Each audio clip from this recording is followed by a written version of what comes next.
You ever look at food and think, wow, this could either be good for my body or straight up kill me? Let's look at the past when people once said, yes, a little cocaine in my soda will fix me right up. Spoiler alert, it did not. Today, I'll be serving you 9 dangerous food and drugs people once thought were healthy.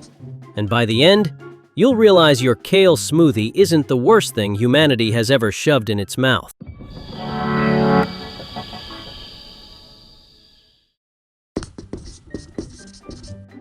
Let's start with the Romans, who loved wine so much they decided to make it deadlier. They literally sweetened wine with lead.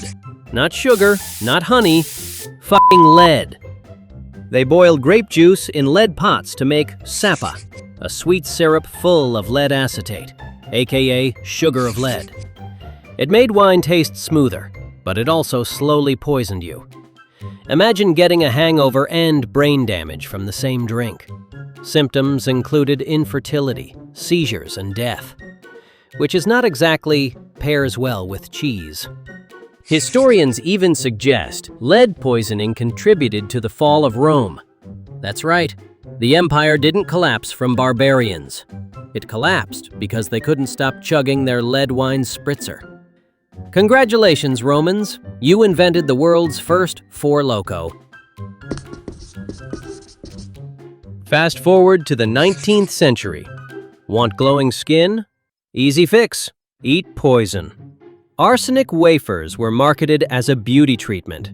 Just nibble on some rat poison and boom, complexion flawless. Technically it worked, because corpses don't have acne. These wafers came in fancy tins, sold in pharmacies, and women took them daily for radiance. Side effects included nausea, organ failure, and death. But hey, at least you'll look good in your casket. At least Sephora doesn't sell cyanide moisturizers yet. Next up, strychnine. Yes, the same poison used for rat traps. People drank that for energy. In the 1800s, strychnine tonics were marketed as invigorating. Doctors recommended it for digestion, fatigue, even impotence. Strychnine in small doses may act as a stimulant. In larger doses, it causes convulsions, paralysis, and, surprise, death. Basically, this was Red Bull but with funeral arrangements included. Athletes even used strychnine as a performance enhancer. At the 1904 Olympics, a marathon runner named Thomas Hicks literally drank strychnine mixed with raw eggs and brandy. He survived. Barely. He even managed to win. Imagine winning a gold medal because you poisoned yourself slightly less than the other guys. Today we have Monster Energy. Not as poisonous, but at least it doesn't kill you mid-marathon. Yet. Hey, if you've learned something new already, smash that like button so YouTube doesn't poison me with the wrong algorithm. And subscribe to the channel. Coca-Cola wasn't just bubbly sugar water. It used to contain actual cocaine. That's where the coca in its name came from. Imagine cracking one open and suddenly having the urge to reorganize your entire house at 3 a.m. In the late 1800s, cocaine tonics were a popular cure-all for fatigue, depression, and impotence, to name a few. Spoiler, they didn't cure anything. They just made you want to talk really fast and jittery. I got so much energy. We better start doing stupid shit. And the FDA freaks out about too much caffeine in energy drinks today. Back then they were like, snort your soda, kids! Fun fact, Coca-Cola didn't completely remove cocaine until 1929, which means your great-grandma might have been vibing hard after Sunday lunch. So in all those commercials with Santa and polar bears, maybe that wasn't just snow after all. In the 1920s, people weren't just drinking water. They were drinking radioactive water. Because apparently hydration alone wasn't exciting enough.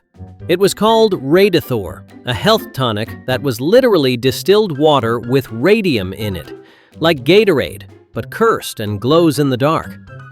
Advertised as a cure for fatigue, vitality, and even sexual health, rich folks bought it by the case. One famous rich guy, Ebenezer McBurney Byers, drank so much of it his jaw literally fell off. Imagine going to the doctor like, "I'm tired," and he's like, "Cool, here's some uranium juice." Newspapers even wrote about Byers' death with the headline, "The radium water worked fine until his jaw came off." That's not satire, that's history. So yeah, energy drinks today might give you heart palpitations, but at least they don't make your face slide off. Yet.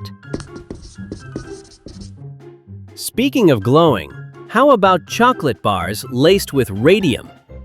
Did you say chocolate? Yes, it was real. Kids were eating radioactive sweets for energy. Forget Sour Patch Kids. This was Nuclear Patch Kids. Radium was hailed as a miracle substance that boosted vitality. Companies put it in everything: chocolates, coffee, cigarettes, even toothpaste. Plot twist, it mostly boosted tumors. But hey, at least your teeth glowed in the dark, so you looked cute while dying. In the early 20th century, some doctors actually recommended eating raw hamburger as medicine. The idea was that raw beef gave vital energy and cured anemia. Instead, it gave you E. coli and parasites. It was especially recommended for kids, which is horrifying. Nothing like getting ringworm for breakfast. Imagine walking into a doctor's office with stomach pain and he's like, "Eat this uncooked Big Mac." Needless to say, raw meat therapy did not last long once people started violently shitting themselves. For centuries, alcohol was basically Tylenol. Doctors prescribed whiskey for colds, gin for digestion, and brandy for childbirth. Imagine being born drunk. That's history for you. Even during Prohibition, alcohol was legal if prescribed as medicine, which is how half of America survived the 1920s with a doctor's note. So technically, bootleggers weren't criminals. They were pharmacists. Brandy for childbirth? Sounds fucked up, but hey, pain relief is pain relief. Maybe now you'll agree. Drinking has its benefits. These days we call it drunk texting your ex. Same healing power, just worse outcomes. And finally, mercury. Doctors once thought mercury was the ultimate medicine. They rubbed it on wounds, inhaled it, even ate it. Nothing says good health like drinking thermometers. Mercury was prescribed for everything from constipation to syphilis. It didn't cure anything. It just gave you brain damage on top of your STD. Mercury poisoning caused insanity, which is where we get the phrase "mad as a hatter," because hat makers literally used mercury on the job. Honestly, I'll take penicillin and condoms over brain-melting metal any day. So there you go.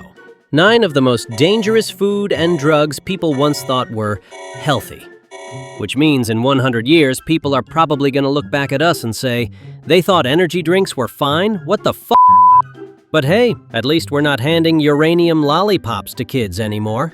Small wins.